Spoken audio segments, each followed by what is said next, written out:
voilà mbokki internetu Casa TV ñu ngi leen di nuyu di leen ziar tey nag dellusiwaat nañ ci suñu 5e numéro seen émission kii kan la jëmm ji moom ku ko xool yaakaar naa kenn waru ko présenté ci Bignona kenn dootu ko présenté waaye du tee internet yi nga xam ne ñu ngi ñuy seetaan internetu Casa TV ñi nga xam ne xamaguñu ko ñu bàyyi ko rek mu présenté wu ñu doog a dugg ci waxtaan bi. waaw maa ngi nuyoo internetu Casa TV waaw maa ngi tudd Bakary Diatta dëkk si Bignona waaw nekk responsable politique bu PASTEF au niveau de la commune de Bignona. ñu bëri ci lañ ma ràññee jamono bi donc identité boobu laa amee instant bi mais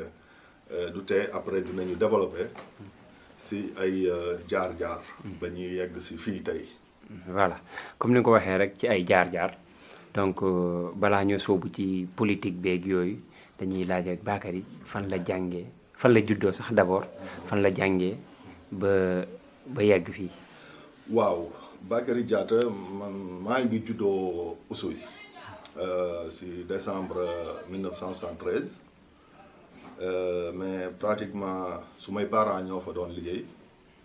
comme liggéey enseignant. da ngay nekk si ay affectation donc yàlla dogal mu juddoo foofu mais Bignona laa jàngee commencé suma école élémentaire si école bu ñu naan Faykoli léegi bu njëkk ñu ngi ko doon ne école 3 donc fa laa jàngee ba am foofu suma entrée en 6e en 87 1987 jógee foofu dem c'est Arfan Bessir Sonko. waaw fa laa commencé suma 6e ba suma 3e. donc balaa ngay dem Arfan Bessir et tout parce que da nga wax lu am solo mooy 1987 nga am sa entrée en 6e te 1988 ñëw année blanche am nan nga dundee loolu noonu ngay doog am sa entrée rek. waaw ñun daal waaw on était des bleus comme ni ñu koy waxee jamono boobu yegg si rek tombé ci ay grève yu dul jeex. waaw donc mu doon année blanche boobu mu frappé ñu trop mais aussi bon ñun mënuñu woon évaluer jamono boobu conséquences yi quoi. parce que bon déjà dem collège benn mythe la woon déjà xam nga bon yegg foofu mu am beneen comportement bu ñu doon am par rapport aux grèves parce que bon comme ni ñu ko waxee woon boo demee collège rek dóoree amatul ay affaire demee noonu bon ñi sawartoon ci trop. dem yegg foofu aussi bon mouvement yi nekk nii mu emporté ñu nag franchement année boobu jàng nekkutoon suñu xel sax à la limite quoi parce que ñu ngi doon ci ambiance engouement grève yi ba far nag mu doon année blanche mais bon ça nous a un peu coûté cher parce que année blanche moom bon ku xam lu muy yàq ci njàngam ndaw lu bëri la quoi. donc nga jaar Arfan Bessir ba am sa BFM après. waaw nekkoon Arfan Bessir nekk foofu ak ay waa Bignona ñu bëri parce que Arfan Bessir daa nekk pratiquement waa Bignona ñu bëri seen jaar-jaar foofu la am na ay grands yu ñu xamantaloon foofu ñu ñu fekkantal foofu donc jóge foofu après suma BFM dem au niveau du lycée Aoun Sané tamit ma am foofu ay xarit yu bëri yu ma bokkaloon lycée donc commencé foofu en 2014 parce que maa ngi amee suma BFM en 94 maa ngi amee suma BFM en 93 donc dem Aoun Sané en 94 commencé foofu seconde nekk foofu ak ay waa Bignona ñi nga xamante sumay xarit la ñu woon ba tey sumay xarit la ñu mun naa citer comme ay ñoom Sega Diatta ñoom Pape Badji waaw ñoo bokkoon classe seconde première waaw donc ñoo ñëpp sumay xarit la ñu quoi ñoo bokkoon lycée ñoom Abobokum ñoo bokkoon cours lycée bi jamono boobu ñoom ñëpp bon si lycée la ñuy gën a xamante waaw ba tey nii quoi. donc nga am sa baccalauréat ndax Bakary bokkoon na ci élèves yi nga xam ne ñu ngi doon yàkkamti dem université wala dañoo préféré jël formation. voilà donc yegguma woon sax defuma woon terminal ba mu jeex. parce que dama amoon ay gàllankoor benn instant parce que bon su ma jàng football yàq na ko. bu ma demee ba année 95 nekkoon si football jamono boobu amuloo woon possibilité joindre football ak jàng. en plus jàng dafa fiir sax. waaw jàng dafa fiir dafa bokkul ak yenn yi donc ñun jamono boobu dañu doon choisir loo entre jàng wala football nekkoon talent bon jamono boobu c'est vrai que amoon nañu lu ñu àndaloon. ba ñëpp naw ñu si loolu. maa ngi dellu si ginnaaw tuuti. parce que maa ngi démarré suma carrière football. nawetaan Château d'Eau. nekk foofu cadet football fa 2 ans monté senior. 95 ma ñëw HLM. donc bu ma ñëwee HLM football foofu. 95 dajale ay trophée dajale ay trophée yu bëri depuis zonal dem départemental phase régionale finale la ma leen éliminé. si ay conditions yu jafe-jafe sax. bon parce que. boobu Bakary muy nekkoon gardien. man maa nekkoon gardien de but HLM jamono boobu. ñi demoon tir au but. waaw waati leen door ñu parce que nekkuma woon si camp yi jamono bu ñu doon tir au but. waaw choix entraîneur la woon il fallait respecter mais bon ça nous a coûté ce que ça nous a coûté bon donc mais heureusement que année bu ci topp en 96. ñi delluwaat tournoi de la paix. ma jël revanche par rapport ak équipe bu ma daaneloon si finale boobu. mooy équipe u Tilène ma daan ko si demi-finale au tir au but. waaw mu doon revanche bu métti si Tilène mais c'était une fierté pour HLM quoi donc ci la ñu jël coupe bi tournoi de la paix face à l'ASC Santhiaba. waaw ñu jël coupe boobu tournoi de la paix donc pour revenir un peu pour dire que football boobu jamono boobu tolloon naa fi nga xamante ni espoir soxloon na ma demoon ba signer licence professionnelle avec les Espoirs de Bignona mu ma doon empêché may dem école. dañ doon def ay sorties jamono yooyu espoir bu doon génn day sóoraale ay 1 mois 2 mois si biti parce que déplacement bi aller retour bi day jafe. ndax boobu jamono espoir yeggoon na benn niveau ci championnat bi. waaw mu ngi woon première division. mu doon jaamarloo ak équipe sénégalaise yëpp pratiquement. donc bu ñu fi jógee dem yegg Dakar dañuy préférer def base foofu. siège foofu football ay 3-4 matchs balaa ñuy dellu si donc pratiquement boo jëlee phase u aller championnat daf ñuy fekk à Dakar donc foofu la ñuy basé jóge foofu dem jouer à Diourbel jóge foofu dem jouer à Saint-Louis ainsi de suite match yu bëri foofu la ñuy basé wu pour dem jouer ko parce que dañ doon calculer déplacement bi Bignona ba yenn sites yi xaw a métti chaque week-end ñi dem moo taxoon ñu dem toog donc loolu xam nga élève bu war a def terminal bu war a def bac nga yóbbu ko si condition yooyu mu nekk si àll bi donc kooku day jafe trop pour mu xam a génn si jàng boobu donc ma amoon option nag ma jëloon suma choix ne damay préférer nekk footballeur comme signé naa licence première division xëy na yàlla dina doon tax jamono boobu ma génn dem voilà nekk international parce que loolu moo nekkoon suma option franchement option boobu laa amoon bon mais malheureusement affaire boobu antuwul ma dem si biir championnat en 98 ma amoon benn accident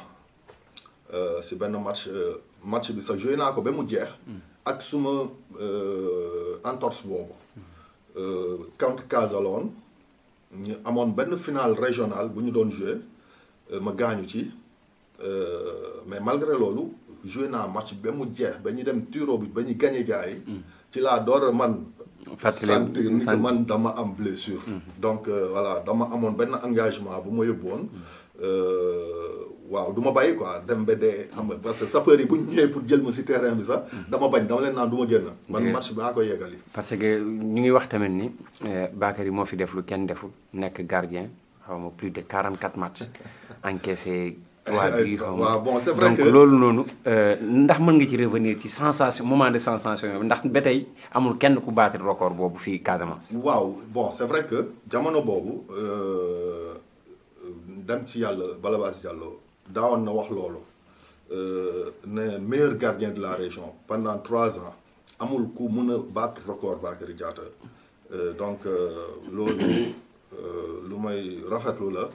waaw gars yi wax nañ ko bon mais man loolu jamono boobu nekk moon ci ay calcul yooyu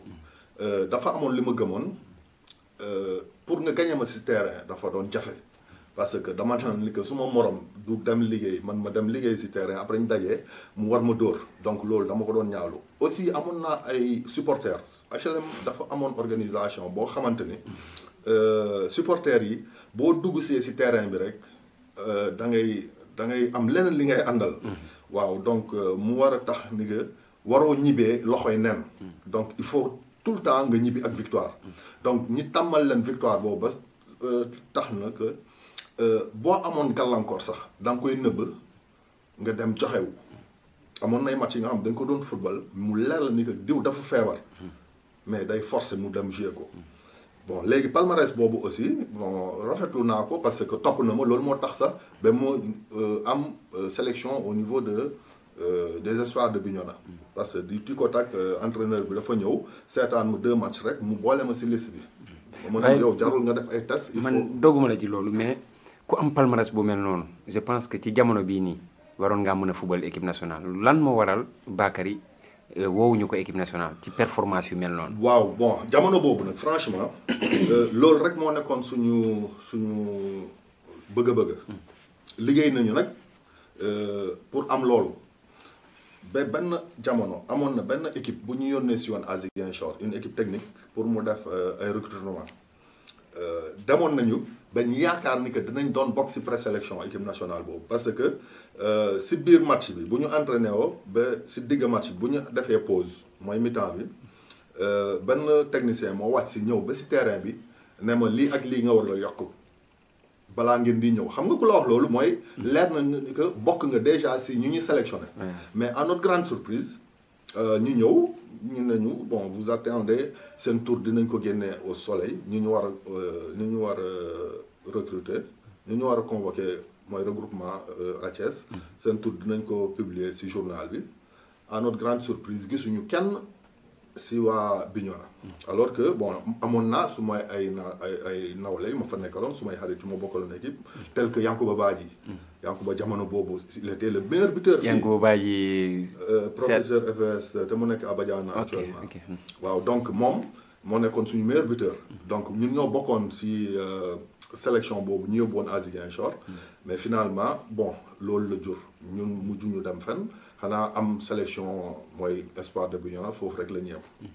voilà balaa ñoo génn ci milieu footballistique bi ndax kon mën nañ ne loolu bokk na ci li yàq jàng Bakary ba jotul am bac. non wala bac bi après laa ko def. après parce que donc bon est-ce que mën nga ci revenir. naa ci dellu si parce que bon comme ni ma ne woon option la woon. bi may bay football. amoon naa suma ay parents yu ma reproché loolu. mais dama ne woon ne man maa jël suma responsabilité bay parce que du caagee ne ñàkk mën jàng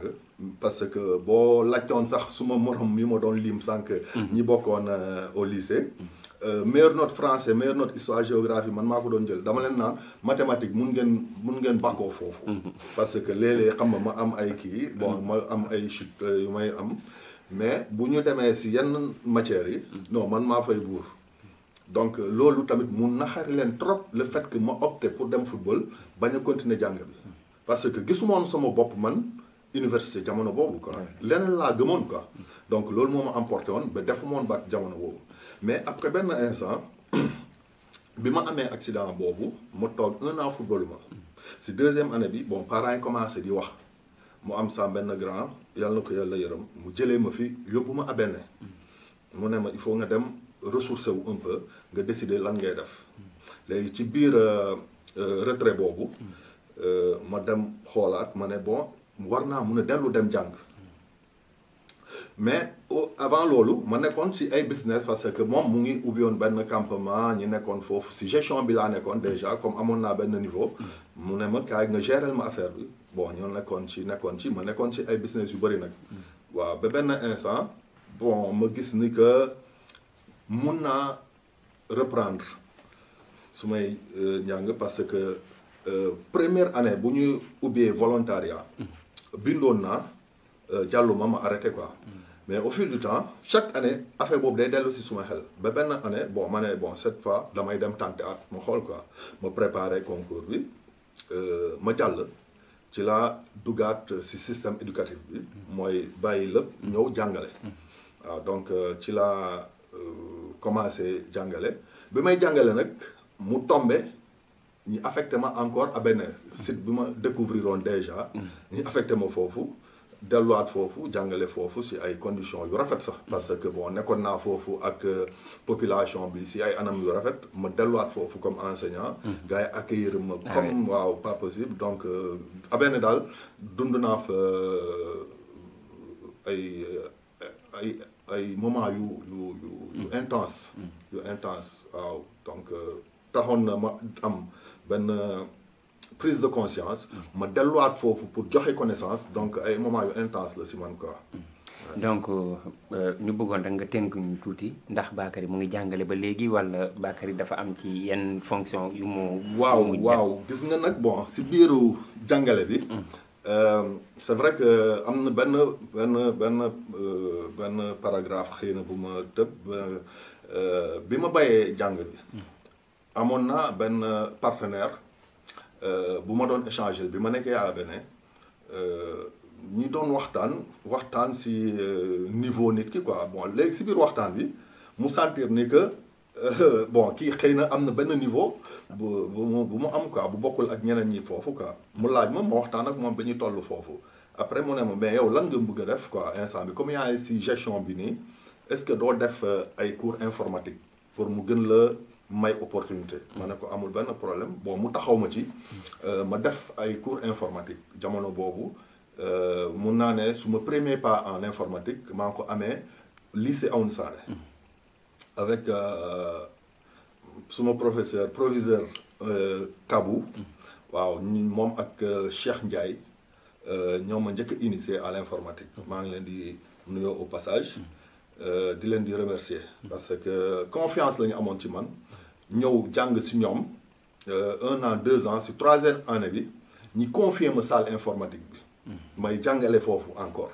di joxe ay cours donc ñoom tax nañu ba ma am benn ouverture bu gën a yaatu par rapport ak connaissance informatique bi donc après ci laa jóg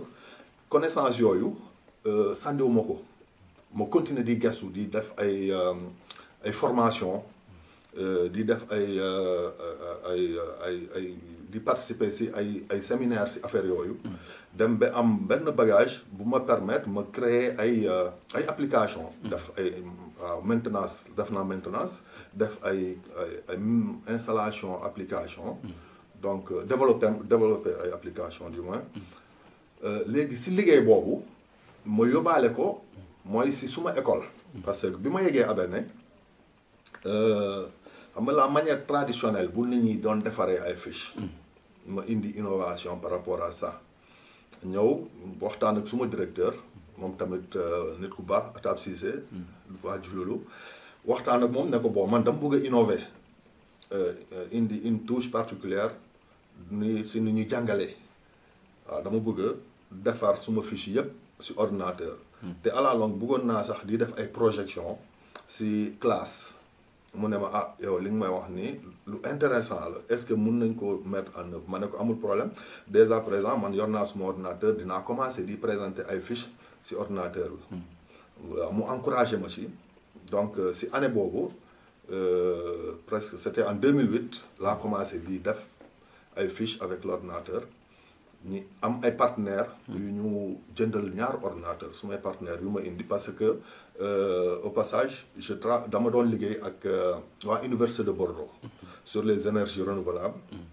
ñi am ay activités yu bëri yu ñuy def à Bignona à Abéné à l'université de Ziguinchor yooyu yëpp dañ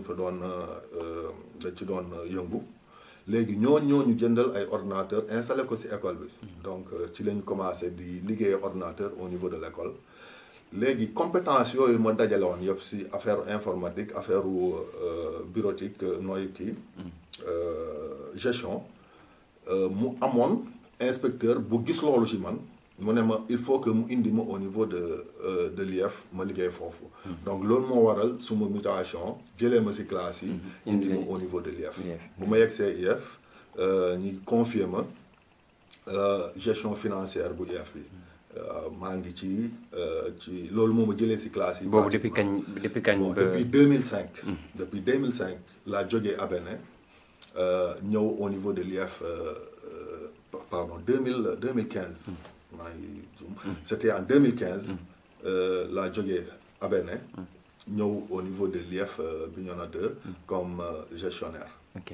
donc daanaka tënk nga cycle académique bi donc dañuy dugg tuuti rek ci casquette d'homme politique wala boog de responsable politique bon ñu bëggoon rek laaj Bakary lan moo ko dugal ci politique d'abord. waaw li ma dugal ci politique lu bëriwul conviction bon benn conviction la bi ma am gis un leader bi ma doy muy le président Ousmane Sonko moo ma tax engagé wu en politique. c'est vrai que politique mun nga ko def de manière passive mooy nit ñëw solliciter la nga jàppale ko par rapport à une situation nga ne bon mun naa la accompagner mais engagement politique maa ngi koy door am au niveau de PASTEF pratiquement waaw mus naa accompagner ay nit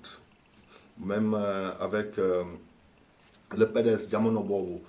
suma benn grand Karamba Goudiaby mu ngi amoon benn mouvement mu convier des jeunes de Bignona pour ñu jàppale ko ma bokkoon si ñu xëccoon nekk si benn comité restreint ba mu taxoon sax mu déplacé ñu benn année dem jàppale ji le feu Oumar Lamine Badji à Dakar parce que moom la àndaloon mu ne ma il faut ma dem accompagner mission boobu pour ñu dem défendre ay causes am foofu waaw donc yooyu aussi mun nañ ko tuddee politique mais am na aussi ay fait parce que bu ñu nekkee ci jamonoy alternance bi avec Landing Savané bu mu ñëwee fii nee nañu il faut que ñu changer dëkk bi donc pratiquement jeunesse su Bignona ñu ci bëri dañoo yëngu ci mouvance boobu pour changer instant boobu ba alternance bi ñëw avec Abdoulaye Wade. C'était aussi la même chose avec l'avènement de Macky. Il fallait un changement ñëpp yëngu ci ba ñi am changement boobu mais tout en restant derrière bon aw moon engagement politique boobu j'avais un engagement citoyen parce que ñëpp pratiquement si loolu lañ ma xamee woon bu ma dellusee si engagement citoyen boobu mën naa ne ni que am na ay combats yu ñu mëne à Bignona bu ma jëlee bu ma nekkee gën a ndaw boole nañ ma ci conseil communal de la jeunesse ma amoon benn représentation foofu demoon représenter suma ASC HLM ñoom ma yónnee woon ma dem bokk ci conseil communal de la jeunesse yegg foofu ñu dënk ma commission environnement ma yëngu ci bind ay programme yi nga xamante ni pour dérouler ko au niveau de la commune de Bignona bokk naa ci benn instant ñi doon def ay curage des caniveaux gratuitement parce que dama doon ne ASC yi au niveau de Bignona dañuy am ay subventions yu ñuy bénéficier de la part de la mairie donc ASC yi tey bu ñu toogoon benn instant ñi def ay investissement humain dafay baax ci développement dëkk bi ci laa ñu initié invité quelques ASC ne leen il faut que ñu ñëw avant nawet bi ñu curer caniveaux yi donc def nañ ko ay 2 ans 3 ans ba bu may jóge foofu mais aussi amoon na benn combat bu ma mënee woon bon ñu bëri nag xamee ma ci c'est le combat pour l'achèvement des travaux du stade de Bignona waaw combat bu ma coûté woon cher la mais amul lu ma ci gisul amul lu ma ci dajul mais dama ne woon il faut que Bignona mu am un stade comme yeneen dëkk yi nuñ ko amee waaw c'était en 2009 la ñu commencé combat boobu dañoo xëy ñu amoon benn programme construction de stade comme yenn stade yi ñu ñëw Bignona ba 2010 gaay nañu parce que projet bi mu ngi commencé woon en 2001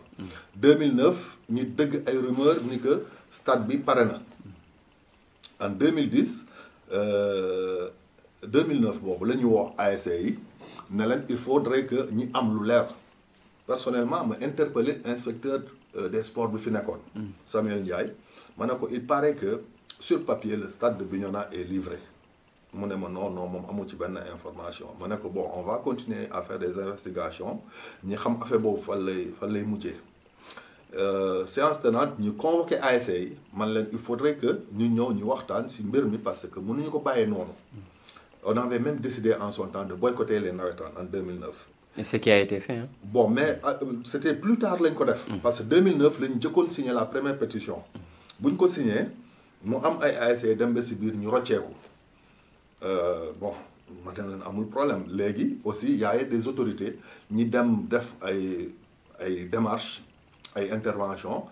ba gars yi décidé dem rejoindre les terrains ñuy football année boobu en 2010 bon waaw 2010 nekkuma fi woon j'avais voyagé ma demoon en vacances en France gars yi chaque fois bu ma doon waxtaan ak nit ñi bu may communiquer ak waa Bignona temps yooyu ñu may naan non nekkoo fii mais nawetaan bi nañ ko arrêté moo gën parce que idée bi nga amoon daal bu ñu ko appliqué woon moo gën quoi parce que bon ASC yi ñu ngi souffrir dañuy football du ñu am dara ma dellu si en 2011 ma bindoon benn réforme ne il faut que ñu réformer les nawetaan à Bignona bon mais gars yi faale ñu ma parce que nee nañu nekkuma acteur si biir ma intégré instant boobu la zone dem ba ODCAV di xeex si biir pour affaire bi mun a sotti mais malheureusement bon comme j'étais pratiquement seul affaire yi demeewul noonu léegi c'est en 2011 concrètement la ñuy commencé boycotter nawetaan waaw ci la ñu réussir signer benn pétition avec la participation de pratiquement 20 ASC ñu boycotter nawetaan bi ñu am ci ay gain mooy maanaam bu ñu tàmbalee boycotter nawetaan am nañu déjà une oreille attentive parce que dañoo annoncé boycott nawetaan bi c'était Faustin Diatta moo nekkoon ministre des sports il nous avait conviés à Ziguinchor ñi dem di waxtaan ma ne ko monsieur le ministre Bignona ne jouera pas les nawetaan cette année parce que on n'a pas de stade et maintenant on ne reprendra les nawetaan que si le stade est achevé mu ne ma non moom mënul dëgg loolu ma jaaraat foofu waxaat ko loolu ma ne ko Bignona du football nawetaan tant que amuñu stade bu ñu ñëwee à Bignona ñu convoqué ASC yi gars yi nangul ñu loolu ñu ne ok donc on va mais difficilement nag parce que gars yi nañu non mënuñu yëkkati affaire bi foofu boycotté nawetaan c'est l'ultime nan lañ ko waxee mooy fële mooy maanaam foofu mooy plafond bi quoi waaw foofu mooy plafond bi quoi mënoon nañ dem graduellement ba ñu yegg foofu man leen non fu ñu toll nii il faudrait que ñu jël suñu ay responsabilités ñu engagé aussi combat boobu waaw donc bu ñu ko defee def benn marche bu am doole 5 septembre je crois mais automatiquement le 9 bi ci topp ministre Faustin yegg si à Bignona ñu convoqué ñu avec le préfet le gouverneur pour ñu waxtaan ci affaire stade boobu donc ci la ñu commencé di teg ay jalons ak ñoom bon ñëw nañu ñu jënn ci gouvernement bi ñu daanu en 2012 Macky Sall ñëw donc on a continué le combat difficilement parce que amoon na ñu àndaloon ñi nekkoon ci camp Macky Sall jamono bu ñu doon xeex ñoom bu ñu ñëwee au pouvoir bëgguñu combat bi continuer donc moo tax ma ne la dama ci jànkonteel ay jafe-jafe yu bëri waaw léegi man maa nekkoon l'homme à abattre parce que bon j'étais avec Cheikh Anta Koli waaw représenté woon forum civil maa ngi woon ak Jabilo aussi Moustapha Badiane ñoo nekkoon ci biir bon mais chaque fois dama doon am ay problème tey jii nii li taxoon nga xeex pour stade Bignona yaa ngi nii gis ba léegi antuwul yan sentiment de regret wala boobu yan sentiment nga ci am quoi sentiment de regret parce que jamono boobu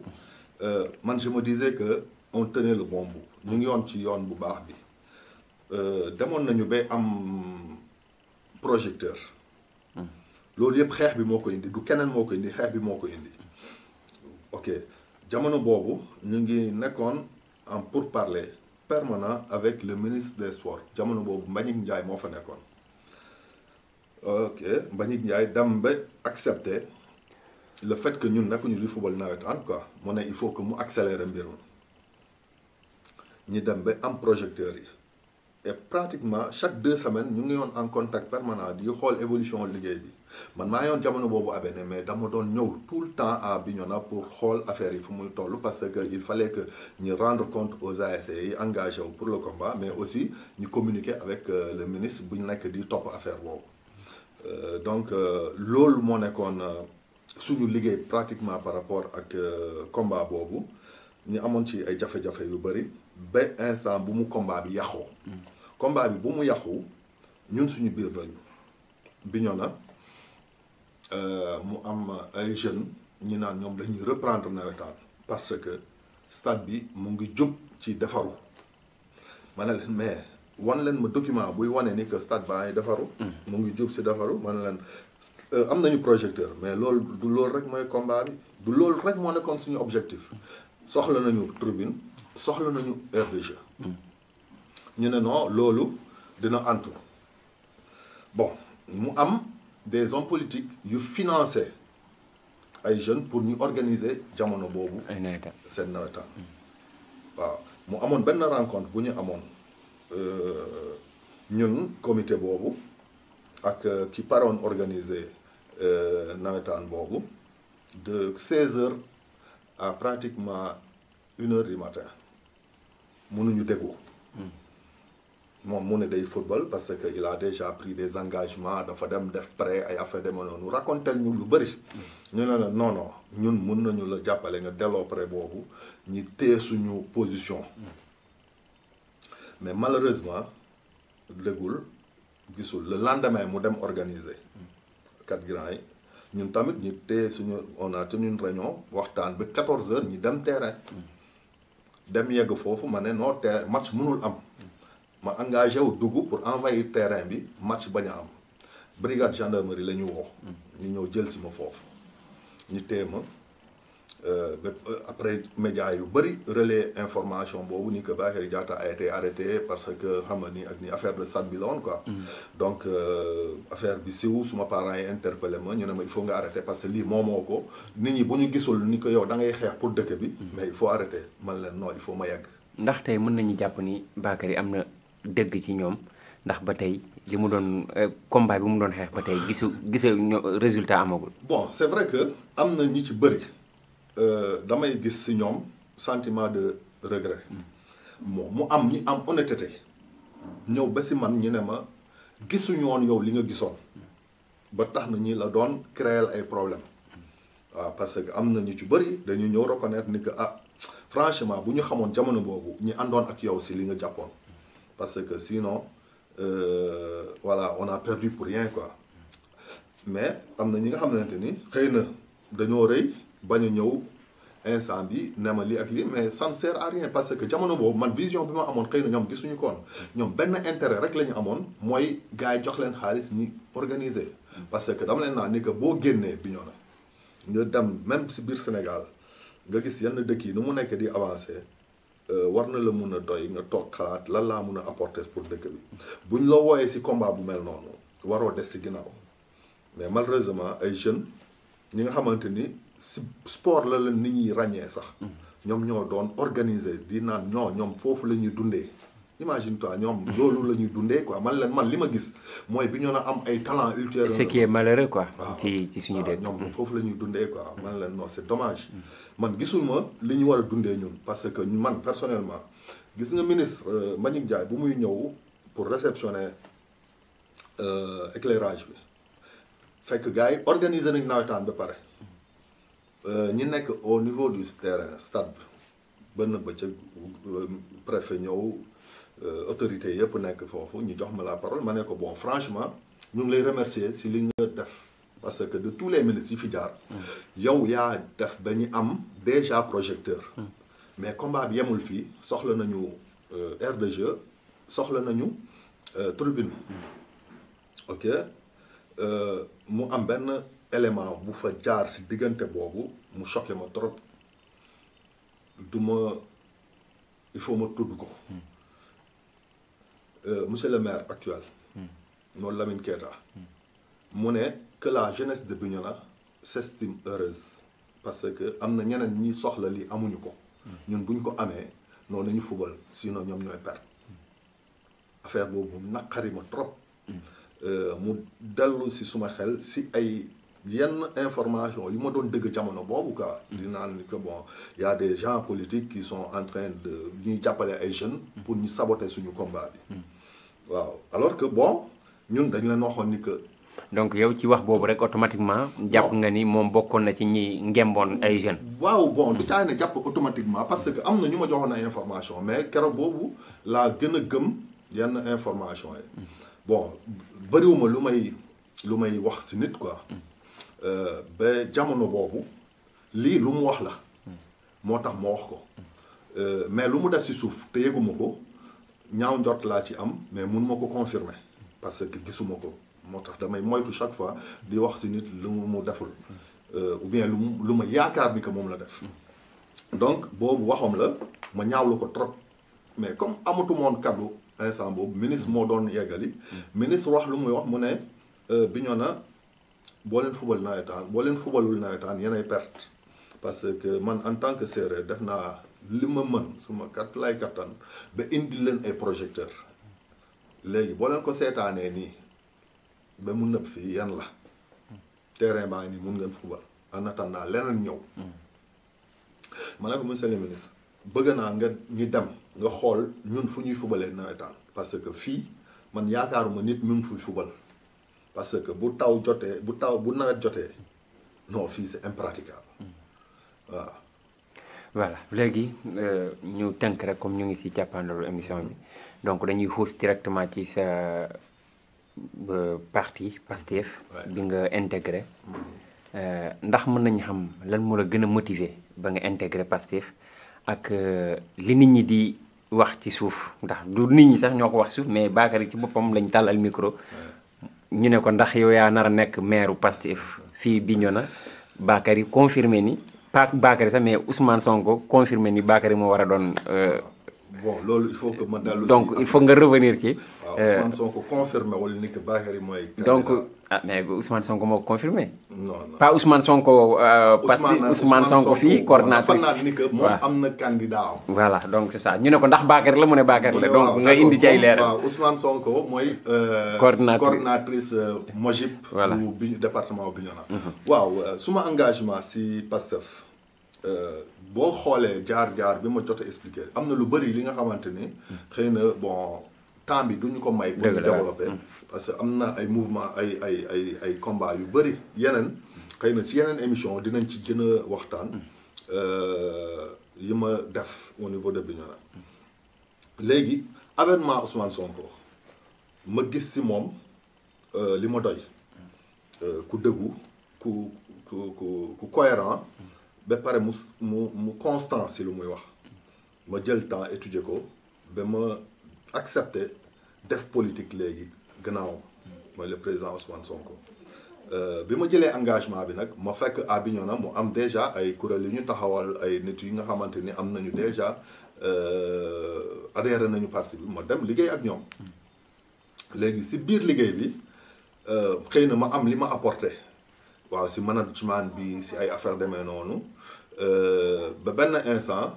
gars yi jiital ma si ay activités yu bëri waaw naam nekkuma coordinateur mais am na ay activités yu bëri yi nga xamante ni compte tenu de suma jaar-jaar à Bignona activités yu ma doon def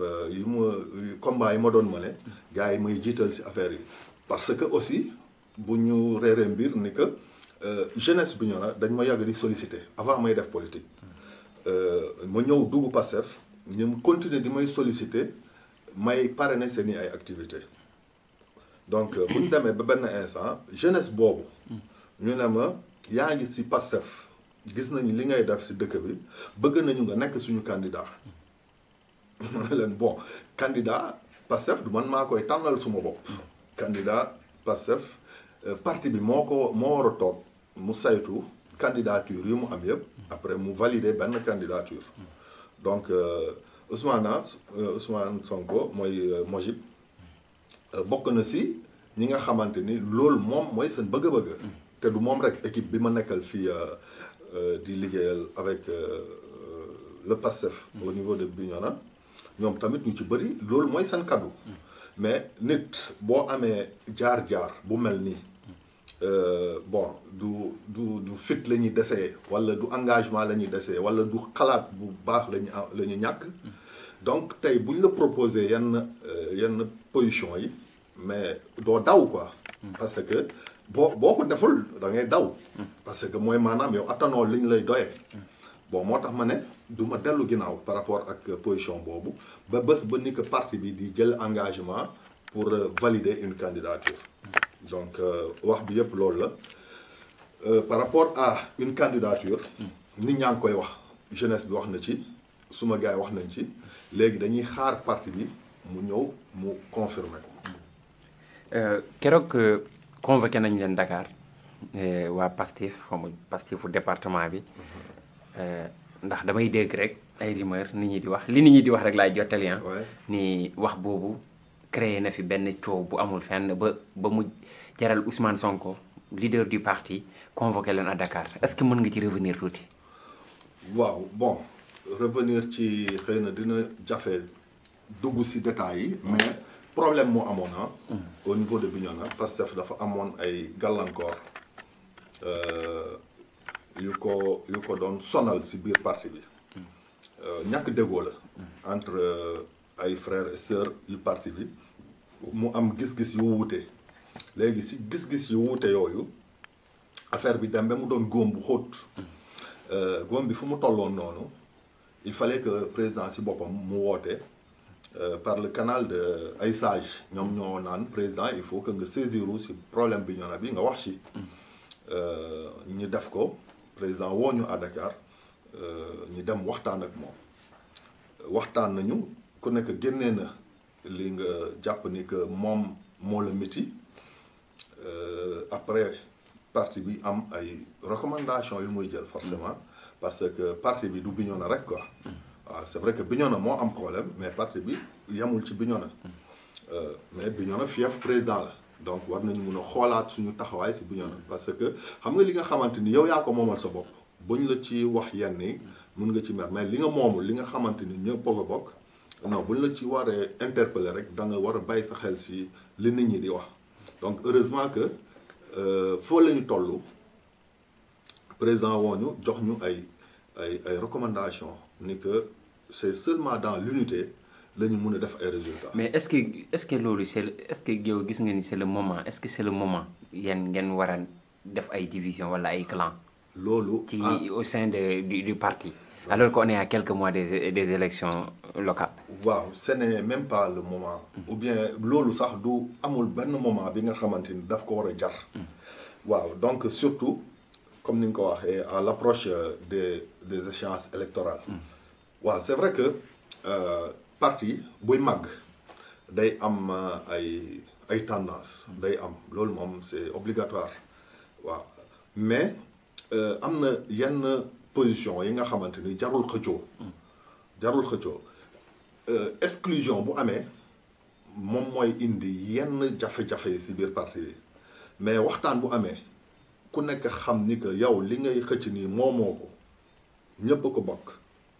li ngay yenu nii moomoo ko defal ndànk balaa muy daanu parce que moomoo ko mais dañ ci war a bàyyi xel donc par rapport à ça je me dis que waruñu heureusement que président jël ay mesures par rapport à ça mu interpellé ñu nañu ce n'est pas le moment comme ni nga ko waxee non ñi toppatoo ay affaire ay xëccoo benn nit ñaari nit non lii dañ war a mun a xool naka la ñuy demee groupé parce que quoi que l'on dise l'histoire a révélé que ñëpp ñi fi ñàkk ay élections c'est dans la division la ñuy demee. et ça fait le bonheur du parti adverse. voilà bu fekkee camp adverse chaque fois même je te dis que APR ñàkk na fi élection locale alors que moom moo ñëwoon au pouvoir instant boobu mais lan la woon parce que ils sont partis en rang dispersé ñun aujourd'hui def nañu ay résultats yu baax au niveau de la présidentielle dans le département de Bignona macha allah mais warul mun a tax ñi naagu yaakaar ni que c'est gagné d'avance non dafa am liggéey bu ñu war a def déggoo bu war a am suñu diggante ñi liggéey fortifier encore mooy suñu base pour espérer gagner élection yi di ñëw. voilà léegi ci tënk rek yan activité wala yan perspective la parti Pastef am au niveau du département de Bignona. Bon bu ma waxee si waxu département bi damay donc au niveau de la commune de Bignona. commune bi c'est vrai que si commune bi la ñuy liggéey am na ay action activité yu ñuy dem di jàppale suñu nawle yi nekk dans le département mais ñun am nañu benn plan d'action bu ñuy defar pour suñu commune parce que ku nekk après dans sa commune moom mooy xool naka lay élaborer un plan d'action pour liggéey ci kaw loolu mais ñun am nañu benn plan d'action yenn yi ay action citoyenne la yenn yi ay parrainage la parce que ay activité jàmbur la mais dañuy solliciter mais li ci bëri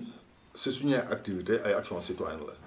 bon c'est vrai que am na yi nga xamante ni ñu ngi koy togg du jar ñi koy waxtaanee instant bi parce que ñoragul mais bu ñu tënkee action citoyenne englobé na lu bëri parce que démarré nañu ci ay activités yu bëri keroog rek maay woo mooy les jeunes ñi ma parrainé woon fii seen finale à une activité au niveau de la gendarmerie mais dem nañu keroog def foofu benn investissement humain autorités yi rafetlu ko trop sax gars yi woon nañ ma remercier nañ ma par rapport à ça waxtaan nañu man leen à tout moment bu ñu soxlaa jeunes yi bu doon si ñun la ñu mën a jaar pour jot leen nañ ñu interpeller ñu dem waxtaan ak ñoom ñu yóbbu leen foofu donc yooyu ay activités yi nga xamante ni danañ ko continuer di def am nañu ay activités don de sang yu ñu fi defoon waxtu bi jotaat na pour ñuy dellu siwaat parce que la ñu doon constaté bu njëkk banque de sang yi day dem ba dootul amati goutte deret suñu président Ousmane Sonko woo ñu ci ñi defoon ko ay weer si ginnaaw ñu ngi toggaat activité bu mel noonu pour dellu siwaat defaat ko au niveau de la commune de Bignona mais aussi boobu dañuy dem dans le département au niveau de certaines communes au niveau du département. Voilà waaw donc comme émission bi jeex na te émission bi dafa am benn genre coutume au-delà de casquette bi ngay liggéey inspection et parti politique et tout Bakary Diatta en tant que personne humaine moom lan mooy activité am hormis loolu noonu li ma lim nii lan mooy beneen activité am à part football bi nga xam ne développé nga ko. ok bon à part loolu damay def natation bu doon pour sport activité bi may bëgg li nga xamante ni bu ma jógee ci football même jamono yu ma doon football bu ma amee congé bu ndaw li may def mooy dem plage ou bien dem piscine loolu moom li ma bëggal waaw léeg-léeg sax su ma gars yi dañ may naan mais te ngaa tabax piscine sa kër rek parce que waaw yow moom chaque fois boo amee benn congé mu daw yaa ngi passé toute la journée à la piscine. non on peut comprendre parce que abene nga defee sa lépp daanaka. ok donc ñu bàyyi la nga tàggatoo ak mbokki internetu Casa TV yi. waaw maa ngi nuyu ñëpp di gërëm ñëpp di rafetlu aussi seen émission bi di ñaan daal émission bi mu gudd fan. waaw mu révélé ñu ay yeneen personnage yi nga xamante ni xëy na ñu ngi nëbbatu ci dëkk bi waaw donc mais ñi am seen kaddu ci dëkk bi am seen taxawaay ci dëkk bi di ñaanal émission bi nag waaw gudd fan ba ñi am télé bi nga xamante ni moom moo war a mun a saytu lii parce que dafa baax trop ci gox ñi mun a di génnee lii parce que boo gisee tubaab yi raw ñu ci yeneen affaires yi c'est parce que dañuy bind di archiver parce que lii histoire la lii mun na dem ba nit ñi jóge fii mais lii mu des di wane jaar-jaaru ay nit donc historien nga parce que lii boo ko stocké archiver ko fii ak 10 ans 15 ans 20 ans xëy na yàlla xëy na bon ñaan naa gudd fan mais bu ma fi nekkul ay nit mun nañ seetaan lii ñu ne Bakary moo nekk nii doon wax lii ak lii ak lii donc di rafetlu surtout initiative bi leen di jaajëfal ñëpp ñi seetaan Casa TV. voilà mbokki internetu Casa TV lii moo nekkoon seen émission kii kan la ñu dalaloon nit ku màgg nit ku koo xam ne ku bëgg a dëkkam ku bëgg a goxam muy Bakary Diatta di leen jox dig daje ci beneen numéro incha allah jaa ngi def